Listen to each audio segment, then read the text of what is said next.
Grand Rise. It's Incremental Science 27.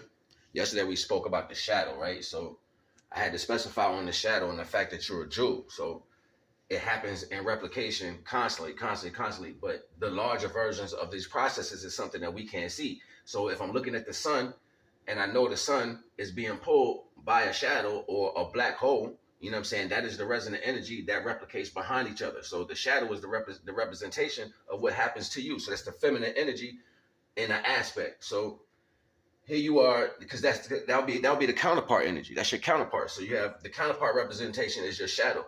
So the shadow comes behind the reflection. So you're refracting the same energy. Why does it refract through you as a shadow? Because it's the remnants of the leftover light. Light can be dark as well. So this is the unseen and seen at the same time. This is also, if it's male, then it's the opposite. You know what I'm saying? It's just counterpart. It doesn't matter. Whoever's reflecting the light, that really does not matter. It's just the one that sits in that motion. So what's sitting in that motion, it replicates the ideal through existence, through infinity, forever. So this is why the black hole or the womb ends up being fem energy, because the insert, you know, if and it's more physical than you know. If you're looking at a plug, you have the male part, you have the female part. You know what I'm saying? You have the part that extends, and you have the part that receives. You know what I'm saying? So the black hole receives the remnant energy of the light behind. This is why we have a shadow behind us. So it's receiving the remnant energy. The whatever's left over that we don't get is getting the rest of that in the shadow. So as that happens, what we can't see, the unseen, is that it's creating a whole nother black hole behind the shadow. That's molecule, that's minuscule. You can't see that. So while that's taking place, it's creating a whole nother universe as such there, but you can't see that. That's the unseen, that's the seen and the unseen. We're in the middle of this process. As we see, that's why they say as above, so below. As I can look at the universe and I see that, behind my shadow is the same thing. Behind my shadow is the same thing. What's the difference?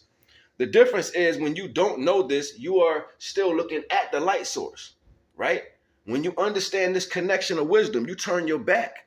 You're not turning your back to the light source. You're just now refracting out that light this way because you've been absorbing it this way for so long. So now you're going to absorb it from the back, and now you're facing your shadow because the light is hitting you in the back. Now you're facing your shadow. What do you become now? You become the God of your universe because you know this is all knowing. So how well can you focus into your own darkness? See, now you're looking into your shadow.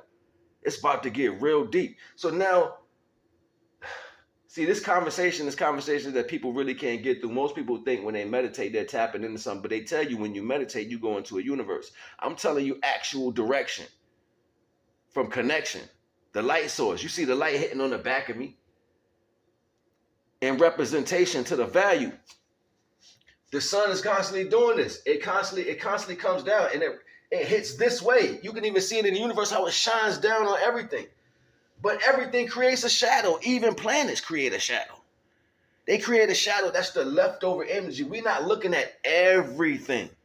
We're not looking at everything in a nutshell. And that's the most important thing when it comes to understanding the value. The sun behind like the sun.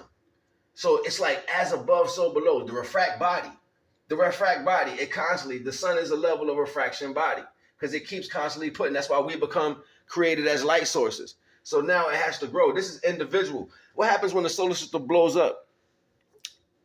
Supernova. Boom. What happens? It creates more suns. Why does it create more suns? Because it exploded. Why did it explode? Why does things explode? Not for the same reason that we look at explosions. It don't explode in the universe like that. Like, it's not saying, oh, it's a malfunction or somebody put too much gas in it, it blew up. That's not why they're saying it exploded. Why it exploded? It exploded because it had too much in it. That's the only way. NagaNeter. Still in his first form. I will still death him. Whoa, what's that? It's making me angry. I can't. But for now, go to Patreon and sign up, just so you can continue hearing this universal message. Whoa!